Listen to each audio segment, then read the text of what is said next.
Hello everyone, Ram ई गुरुकुल में आपका स्वागत है। आज हम लोग दिल्ली करंट अफेयर्स की सीरीज में 7 जुलाई का करंट अफेयर्स डिस्कस करेंगे। तो इससे पहले हमने लास्ट क्लास में क्या पढ़ा वो हम एक बार रिवाइज करते हैं। लास्ट क्लास की जो इंपॉर्टेंट न्यूज थी उसमें फर्स्ट थी त्रिनिदाद और टोबैगो का सर्वोच्च नागरिक सम्मान। तो इस सम्मान से भारत के प्रधानमंत्री मोदी को सम्मानित किया गया। इसके अलावा अपन ने बात की कि यह प्रधानमंत्री मोदी को 25वां सर्वोच्च सम्मान है। इससे पहले अभी रिसेंट घाना की विजिट में भी उन्हें सर्वोच्च नागरिक सम्मान से सम्मानित किया गया। तो 25 सर्वोच्च सम्मान से सम्मानित होने वाले नरेंद्र मोदी भारत के पहले प्रधानमंत्री हैं। आगे अपन ने बात की थी कि अभी मोदी 5 देशों की यात्रा पर है। तो उसमें अपन ने डिस्कस किया था कि सबसे पहले वे घाना की विजिट पे थे, उसके बाद में त्रिनिदाद एंड टोबैगो, उसके बाद अर्जेंटीना, और अभी रिसेंट वह ब्राजील दौरे पर है। ब्राजील दौरे में ब्रिक्स समिट हो रहा है इस वर्ष का, तो ब्राजील उसकी मेजबानी कर रहा है रियो डी जेनेरियो में, तो वहां पे है। उसके बाद वे नामीबिया की यात्रा पे रहेंगे। तो इसमें जो कंप्लीट क्या समझौते हुए, क्या निर्णय हुए, उसके बारे में आपको कंप्लीट जैसे यात्रा पूरी होने के बाद जो भी डाटा बचेगा वो अपन डिस्कस करेंगे। इसके अलावा अपन ने बात की थी Zagreb Super United rapid chess tournament के बारे में।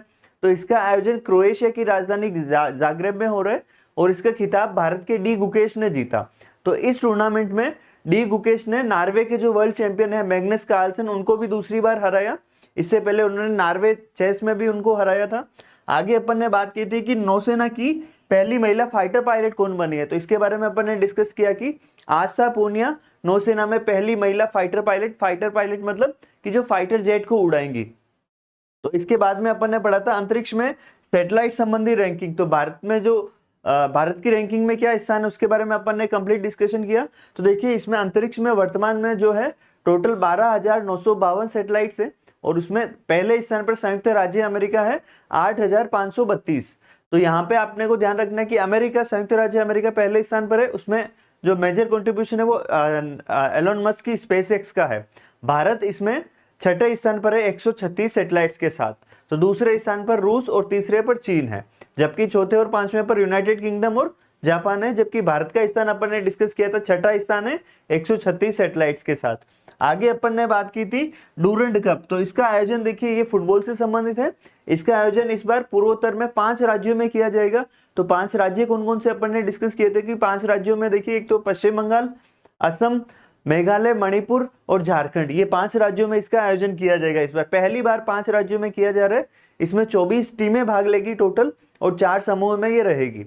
आगे अपने बात की थी भारतीय खो खो महासंघ के अभी रिसेंट अध्यक्ष बने हैं सुधांशु मित्तल। तो सुधांशु मित्तल भारतीय खो खो महासंघ के अध्यक्ष बने।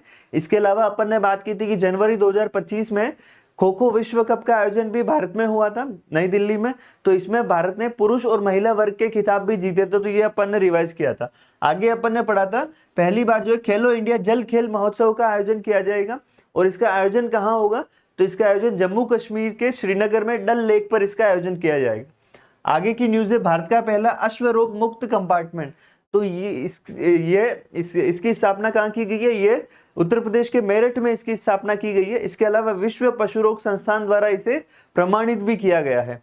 तो आगे की न्यूज थी भारत दुनिया का तीसरा सबसे बड़ा घरेलू विमानन बाजार जो है एयरलाइन मार्केट, विश्व का तीसरा सबसे बड़ा भारत बना है। इसमें जो सबसे बड़ा एयरलाइन मार्केट है वो है संयुक्त राज्य अमेरिका का और दूसरे स्थान पर है चीन, जबकि भारत का इसमें तीसरा स्थान है। अपन ने और डिस्कस किया था कि जो भारत में जो एयरलाइन मार्केट प्रति वर्ष जो है 10% की औसत से बढ़ रहा है, जो वैश्विक जो ग्लोबल औसत है 8% उससे अधिक है। आगे की न्यूज थी सृष्टि डिजिटल स्टूडियो। तो ये किस कारण से चर्चा में रहा?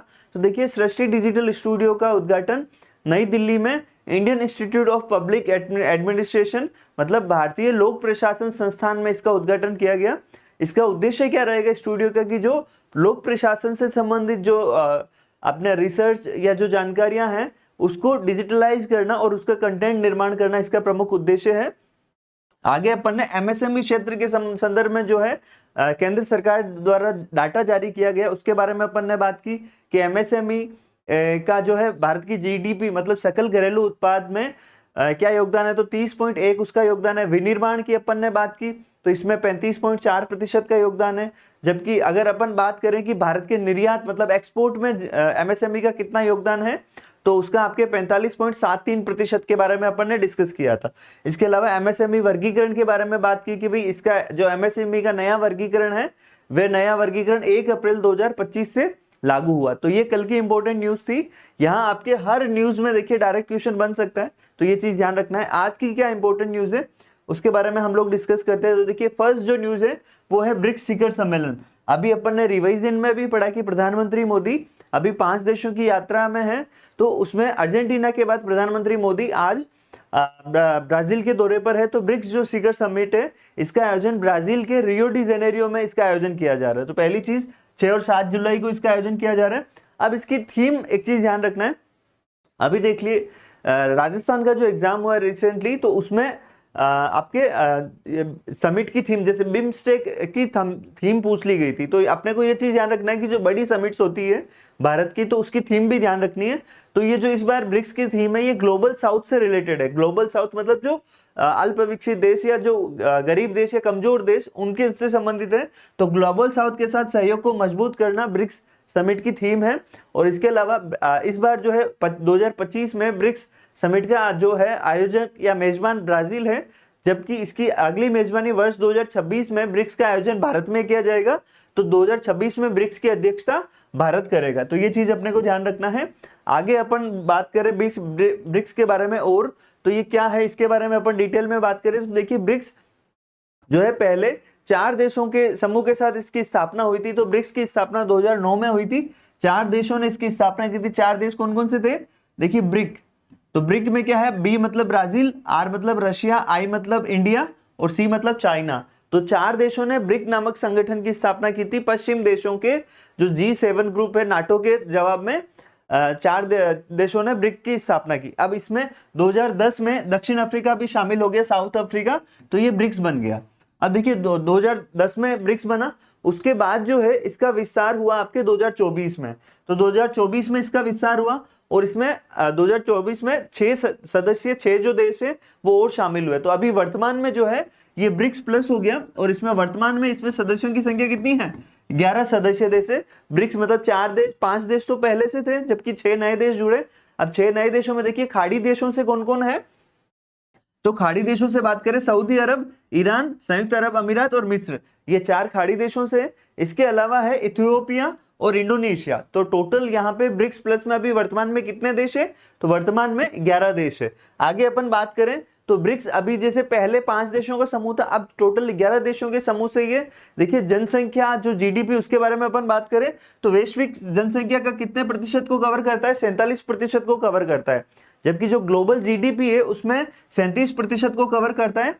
और जो इसके अलावा अपन बात करें कि वैश्विक तेल उत्पादन जो ऑयल प्रोडक्शन है उसमें 45% को कवर करता है। तो ये एक तरह से आप देखिए G7 के जवाब में एक बड़ा संगठन है जो विकासशील देशों का भी प्रतिनिधित्व करता है। तो यहाँ पे देखिए ब्रिक्स जो शिखर सम्मेलन आयोजित होते हैं उसमें जो सभी निर्णय है आम सहमति से लिए जाते हैं। मतलब अगर कोई भी इसमें वीटो कर दे तो वो निर्णय नहीं लिया जाता, सबको भरोसे में रख के निर्णय लिए जाते हैं। तो आगे अपन नेक्स्ट न्यूज की बात करें तो नेक्स्ट न्यूज है आपकी दुनिया की पहली चालक रहित एयर टैक्सी। तो अभी रिसेंट क्या है कि जो ड्राइवरलेस एयर टैक्सी का परीक्षण किया गया वो कहां पर किया गया, तो वो आपके देखिए संयुक्त अरब अमीरात के अबू धाबी में इसका परीक्षण किया गया। तो ये चीज ध्यान रखना है कि जो ड्राइवरलेस एयर टैक्सी का परीक्षण कहां किया गया, संयुक्त अरब अमीरात के अबू धाबी में। अब इस टैक्सी का क्या नाम है, तो देखिए ये है मिडनाइट ई विटोल टैक्सी। तो ये इस टैक्सी का नाम है ई विटोल टैक्सी। तो ये दुबई अल बातेन एयरपोर्ट से यहाँ इसका परीक्षण करने के बाद ये अपने सबसे इंपॉर्टेंट क्या है कि अबू धाबी संयुक्त अरब अमीरात में किया। तो ये जो विकसित किया गया किसके द्वारा किया गया, मिडनाइट द्वारा इसे विकसित किया गया है। अब ये ड्राइवरलेस टैक्सी है। तो यहाँ पे अपन बात करें तो देखिए स्वचालित उड़ान, लैंडिंग और पूरी तरह से इलेक्ट्रिक टैक्सी है ये, ऑटोमेटिक, मतलब इसमें ड्राइवर की जरूरत नहीं होती। और अपन बात करें कि इसमें जो तेज गर्मी के मौसम में भी और ह्यूमिडिटी में भी इसका परीक्षण सफल रहा। तो इसकी जो लॉन्चिंग है प्रपोज्ड है कि भाई लगभग ये 2026 में इसकी लॉन्चिंग की जाएगी। आगे अपन बात करें कि इसका जो लाभ क्या रहेगा, क्या फायदा रहेगा, देखिए ड्राइवरलेस एक तो टैक्सी है तो ड्राइवर की जरूरत नहीं, और एयर टैक्सी रहेगी तो ट्रैफिक जाम वगैरह से टाइम की बचत होगी। तो ये इसके लाभ रहेगी। यहाँ पे सबसे इंपॉर्टेंट क्या है कि इसका परीक्षण ड्राइवरलेस टैक्सी का परीक्षण कहाँ किया गया, संयुक्त अरब अमीरात अबू धाबी में। आगे अपन बात करें नेक्स्ट न्यूज की तो देखिए हिमाचल प्रदेश अभी रिसेंट चर्चा में रहा है। किस कारण से कि वो आधार फेस ऑफ के आधार पर जो है सारा जो खाद्य सुरक्षा के तहत राशन किट वितरित कर रहा है। तो इस कारण से तो यहाँ पे क्वेश्चन क्या बन सकता है कि इस तरह से करने वाला ये पहला राज्य बना है। तो क्वेश्चन क्या बन सकता है कि आधार फेस ऑफ से राशन वितरण करने वाला भारत का पहला राज्य कौन सा बना है, तो ये हिमाचल प्रदेश बना। ये चीज ध्यान रखना है। अब देखिए आधार के ऑथेंटिकेशन से क्या है कि इससे जो राशन वितरण करने में आसानी होगी, समय की बचत भी होगी। इससे पहले क्या था कि बायोमेट्रिक या ओटीपी के थ्रू राशन का वितरण किया जाता। तो ये आधार फेस ऑफ से ये और ज्यादा इजी हो गया है। तो यहाँ पे ये ध्यान रखना है कि आधार फेस ऑफ से राशन का वितरण करने वाला हिमाचल भारत का पहला राज्य बना है। तो इस कारण से इंपॉर्टेंट है। तो आगे ये चीजें अपन ने डिस्कस की। इससे क्या है कि जो है आपके राशन वितरण में पारदर्शिता के साथ साथ इसमें बिना जो शीघ्रता से कार्य हो पाएगा, ये चीज इसमें इंपॉर्टेंट है। तो ये हिमाचल प्रदेश आधार से राशन वितरण करने वाला भारत का पहला राज्य है। आगे अपन बात करें नेक्स्ट न्यूज के बारे में। तो नेक्स्ट न्यूज आपके शंघाई अभी रिसेंट चर्चा में रहा है। किस कारण से? क्योंकि यहाँ पे एक पार्क विकसित हुआ है। पार्क कौन सा विकसित हुआ है? तो दुनिया का सबसे बड़ा लेगोलैंड पार्क विकसित हुआ। अब लेगोलैंड पार्क के बारे में अपन बात करें तो देखिए लेगोलैंड पार्क जो है ब्रिक जो ईंटों से बना एक इस तरह से क्रिएटिव पार्क है कि जो बच्चों और फैमिली के लिए एक मनोरंजन के फॉर्मेट से एक क्रिएटिव पार्क बनाया जाता है ताकि उनमें बच्चों को भी अच्छा लगे और इसके अलावा फैमिलीज के लिए भी एक अट्रैक्टिव प्लेस के रूप में है। तो ये दुनिया का सबसे बड़ा लेगोलैंड पार्क अभी कहाँ बना है? तो चीन के शंघाई में ये बना है। तो ये चीज इसमें इंपॉर्टेंट है। अब बात करें इसका क्षेत्रफल तो 3.18 लाख वर्ग किलोमीटर क्षेत्र में ये विस्तृत है। अब यहाँ पे जो है इंटरेक्टिव राइड्स 75+ अधिक है। इसके अलावा अपन बात करें तो ये चीन का पहला लेगोलैंड पार्क है और विश्व का सबसे बड़ा लेगोलैंड पार्क है। तो ये चीज ध्यान रखना है। यहाँ पे प्लेस सबसे इंपॉर्टेंट है कहाँ? तो चीन के शंघाई में विश्व का सबसे बड़ा लेगोलैंड पार्क है और ये चीन में पहली बार स्थापित किया गया है। तो ये इस तरह से पार्क होता है कि यहाँ पे बच्चों के लिए बहुत क्रिएटिव गेम्स रहते हैं, जबकि जो फैमिलीज वगैरह रहती है उनको भी इंटरेक्टिव गेम्स और उनके लिए भी सुविधाएं इस तरह से रहती है कि सभी को एक प्रॉपर एक अम्यूजमेंट मनोरंजन रहे। तो आगे अपन बात करें नेक्स्ट न्यूज की।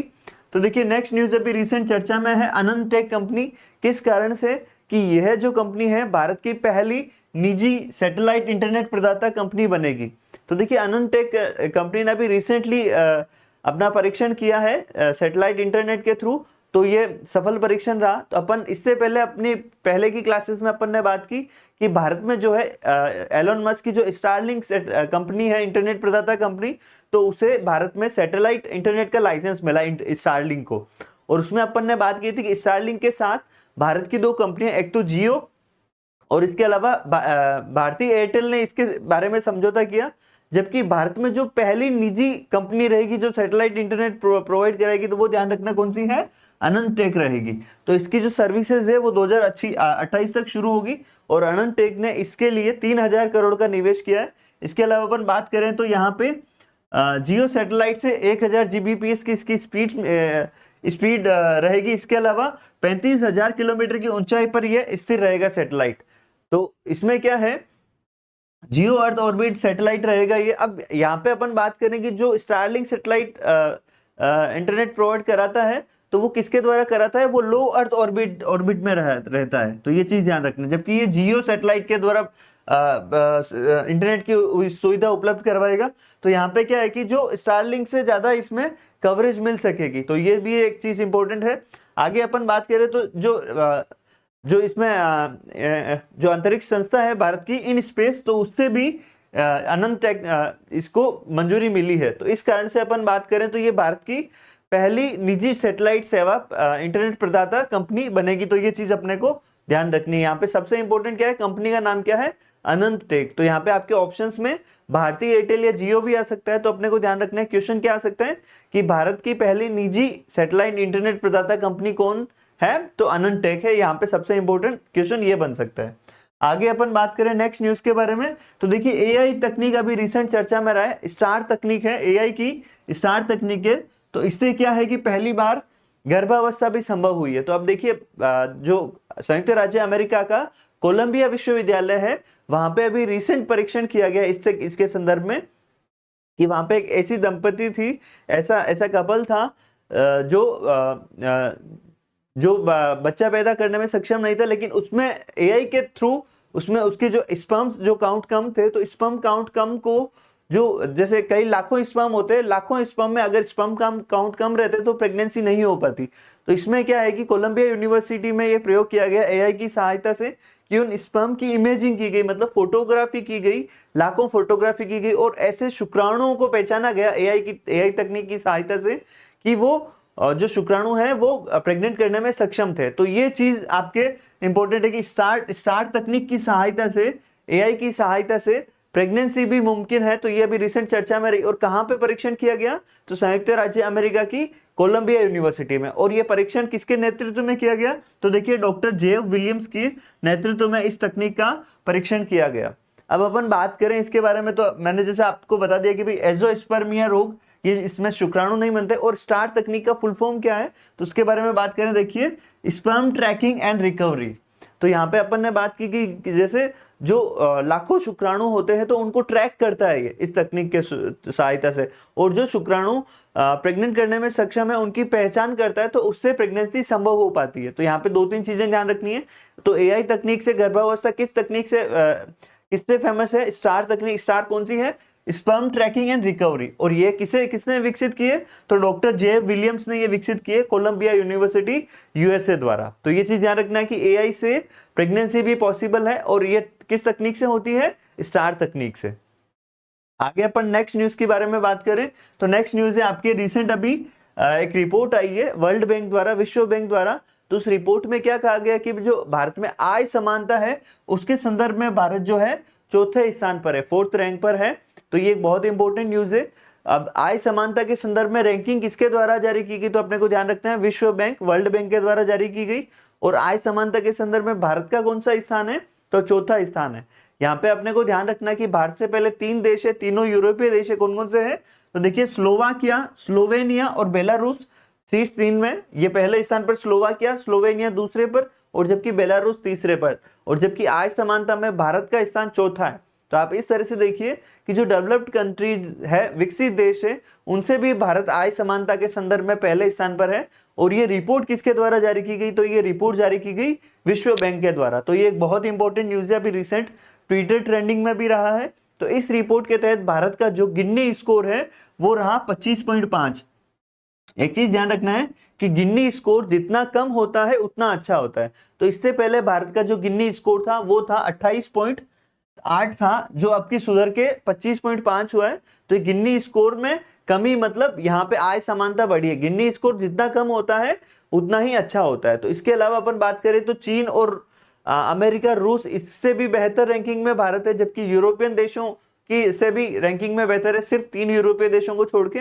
तो आगे अपन बात करें तो देखिए इसके अलावा जो विश्व बैंक की रिपोर्ट जारी की गई है गरीबी के आंकड़ों से संबंधित, उसके बारे में अपन बात करें तो देखिए 2011 से 2023 तक भारत में 17.1 जो करोड़ लोग हैं वो गरीबी से बाहर निकले। एक तो विश्व बैंक ने अभी रिसेंट इसके अलावा जो रिपोर्ट थी उसके बारे में एडिशनल अपन इंफॉर्मेशन बात करें तो 17.1 करोड़ लोग भारत में गरीबी से बाहर निकले। जबकि इसके अलावा परसेंटेज की बात करें तो गरीबी की दर में 16.2% से कम होकर भारत में गरीबी कितनी रह गई?